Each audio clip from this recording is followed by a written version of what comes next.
আসসালামু আলাইকুম বন্ধু বান্ধবী সকল। আমি আপনাদেরকে একটা দৃশ্য দেখাবো, চর অঞ্চলের মর্মান্তিক দৃশ্য।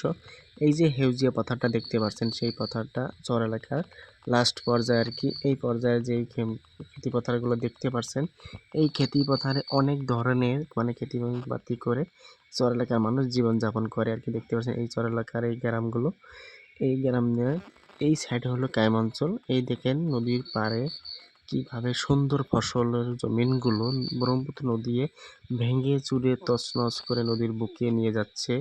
এইভাবে চরাঞ্চলে মানুষের জমিনগুলো ঘর বাড়ি নষ্ট করে দিচ্ছে দিন দিন, যার জন্য আর কি চরাঞ্চলের মানুষের খুব দুর্ভিক্ষ দেখা দিচ্ছে। এই মর্মান্তিক দৃশ্যটা দেখে আমার মনে একটা খুব বিগ্রত সৃষ্টি হলো, তাই আপনাদের সামনে তুলে ধরলাম আপনাদেরকে দেখানোর জন্য। জানি না কেমন হয়েছে আর কি, ভালো লাগলে অবশ্যই কমেন্ট করে জানাবেন।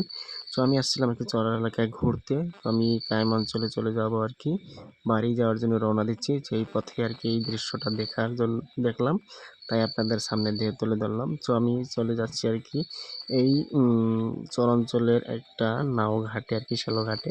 সো আমি প্রায় আর কি শ্যালো ঘাটে চলে আসছি। আপনারা দেখতে পাচ্ছেন সামনে যে নাওগুলো দাঁড়িয়ে আছে আর কি, এই শ্যালো দিয়েই আমি আর কি আমার ওই গন্তব্যে পৌঁছে যাব। দেখতে পাচ্ছেন এই শ্যালোর থেকে মানুষগুলো সব নেমে গেছে অলরেডি, খালি জাস্ট কয়েকটা গাড়ি আছে বাকি। এই গাড়িগুলো নামানো হলেই আমি এই শ্যালোতে চড়বো আর কি, ওই কায়েম অঞ্চলে চলে যাবো আর কি।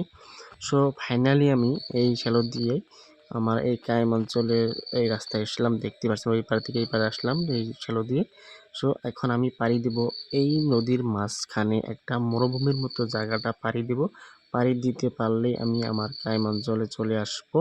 সো ফাইনালি দেখতে পাচ্ছেন আমি এই ব্রহ্মপুত্রর মাঝের এই মরুভূমি অঞ্চলটা পাড়ি দিয়ে আমার কায়েম অঞ্চলে চলে আসলাম। দেখতে পাচ্ছেন এই হলো লাস্ট ব্রহ্মপুত্র নদীর পার আর কি, কায়েম অঞ্চলে।